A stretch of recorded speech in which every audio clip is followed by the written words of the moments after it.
Junior এনটিআরের দেবারা সিনেমার আজকে একটা টিজার বেরিয়েছে। টিজারটার মধ্যে একটা শট আছে, মানে অ্যাকশনের একটা শট, ঠিক আছে, এবং আকাশে হাফ চাঁদ দেখতে পাওয়া যাচ্ছে। তো জুনিয়র এনটিআর একজনকে তরোয়াল দিয়ে কোপ মারবে, ওকে, আপওয়ার্ড সুইং মারবে, সে উড়ে বেরিয়ে যাচ্ছে এবং ব্লাড, যেই ব্লাডটা স্প্ল্যাশ করছে, ঠিক আছে, যে রক্তটা বেরোচ্ছে, সেই রক্তটা ওই চাঁদের সাথে মর্ফ হয়ে গিয়ে ফুল মুন তৈরি করবে, ঠিক আছে, ফুল মুন মার্কেটটা শেপ নিয়ে আসবে।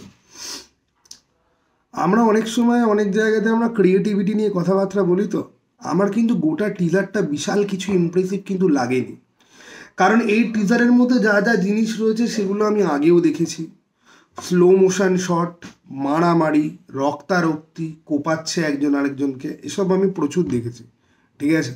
এটা দেখে আজকে ফ্যান ক্যাটারিং করার জন্য অনেকেই বলবে অসাম মাস্টারপিস, মাস্টার ক্লাস দেখলাম। আমি খুব নর্মাল, কারুর পা না ছেটে, কারুর সেন্টিমেন্টে সুরসুরি না দিয়ে বলছি এই জিনিসপত্রগুলো না খুব নর্মাল, মানে দেখেছি আগে, ঠিক আছে, অনেক বিদেশি সিনেমায় দেখেছি। এবং এই দেবারা সিনেমার যে সিনেমাটোগ্রাফার যে রয়েছে, সে কোথাও একটা বলেছিল, ইভেন কি গুন্টুর কারাম যে ফিল্মটা, ঠিক আছে, মহেশ বাবুর, যেটা নিয়ে আমি আগের ভিডিওটাতেই কথা বললাম, এরা সবাই হলিউডের একজন ডিরেক্টরের নাম নিয়েছিল সেখান থেকে ইন্সপিরেশন। তার নাম হচ্ছে কি জ্যাক স্নাইডার, যাকে আমি একদম গুরু মনে করি নিজের, ঠিক আছে।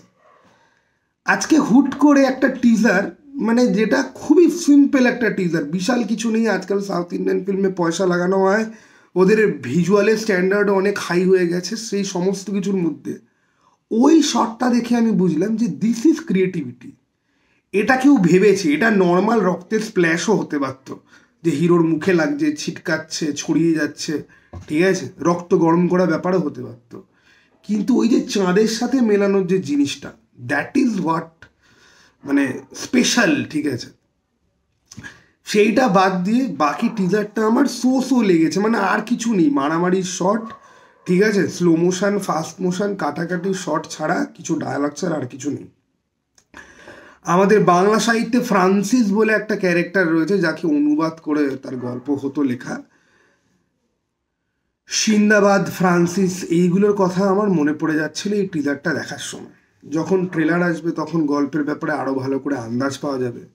এই সিনেমাটা নিয়ে এটা আমার চ্যানেলে প্রথম ভিডিও। ইন্টারেস্টিং ব্যাপার হচ্ছে কি, এই সিনেমাতে ভিলেনের চরিত্রে সেইফ আলি খান রয়েছে, যাকে আমি মনে করি যে one of the coolest actor, ঠিক আছে, এবং যার একটা ইম্পেকেবল স্কিল রয়েছে, যে ক্যারেক্টার, ঠিক আছে, মানে একটা ক্যারেক্টার রিপ্রেজেন্ট করার একটা মারাত্মক লেভেলের স্কিল রয়েছে। যদিও আমাদের ইন্ডিয়াতে বিভিন্ন রকম কন্ট্রোভার্সিয়াল বক্তব্যের জন্য, এই কন্ট্রোভার্সিয়াল বক্তব্যগুলো যখন সে করে, সে কোনোদিনই হিট কেউ নয়, ঠিক আছে, টপ 3 খানের মধ্যে তাকে তো কোনোদিন রাখাই হয়নি। এবং তার রেস ফ্র্যাঞ্চাইজি, যেটা তার হাত থেকে কাইন্ড অফ সালমান খানের হাতে দিয়ে দেওয়া হয়েছে, সেটা বাদ দিয়ে কিন্তু সাইফ আলি খানের নিজের সেরকম কিছু নেই।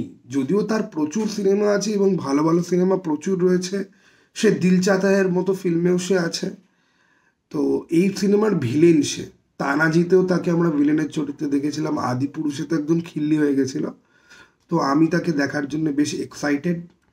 সিনেমাটার, এই দেবারা সিনেমাটার পোস্টারগুলো আমার খুব একটা বেশি ভালো লাগেনি, খুব একটা বেশি ইমপ্রেসিভ কিছু মনে হয়নি। টিজারটা হাউএভার ঠিকঠাক একটা টিজার, ঠিক আছে, যেটার মধ্যে ওই একটা ক্রিয়েটিভ শট রয়েছে, যেটা আমি শুরুতেই বলে দিলাম।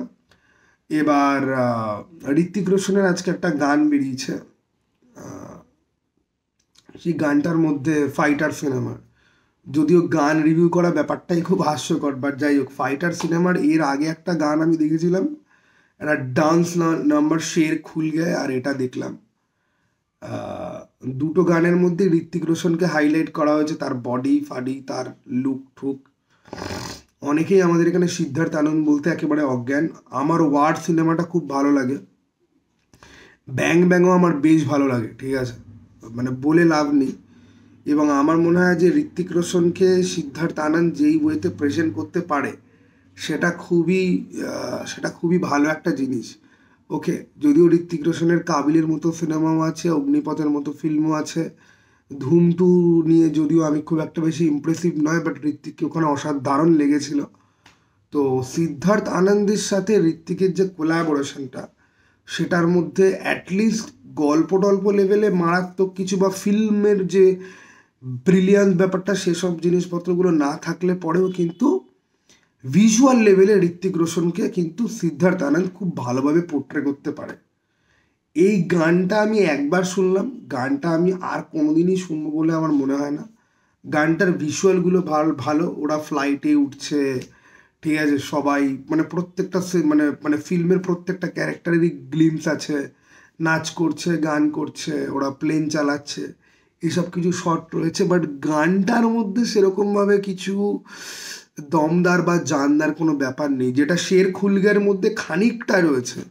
দুটো গানই বেশ অ্যাভারেজ, এই গানটা তো খুবই অ্যাভারেজ, ঠিক আছে।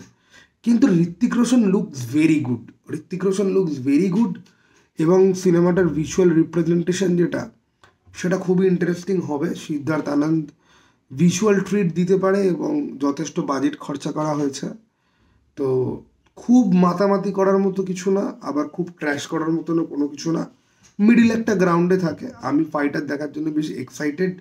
যখন ফাইটার আসবে আমি দেখে প্রথম দিনই আমি রিভিউ করব। দে ভাড়া কবে আসে সেটা দেখার ব্যাপার। দে ভাড়া সিনেমাটাও আমি হলে দেখতে যাব, ঠিক আছে। তো আপনাদের এটা কেমন লাগলো আমাকে বলুন। দুটো জিনিস, আজকে প্রচুর জিনিসপত্র ড্রপ করছে আর আমিও ভিডিও বানাচ্ছি, খুব একটা বেশি তাড়াহুড়ো না করে। আমি খুব একটা বেশি চিন্তাও করছি না ভিডিওতে কি বলবো না বলবো, ঠিক আছে। যা মনে হচ্ছে আমি বলে দিচ্ছি, ঠিক আছে, অন স্পট। তো চলো টাটা বাই, আবার যেন দেখা পাই।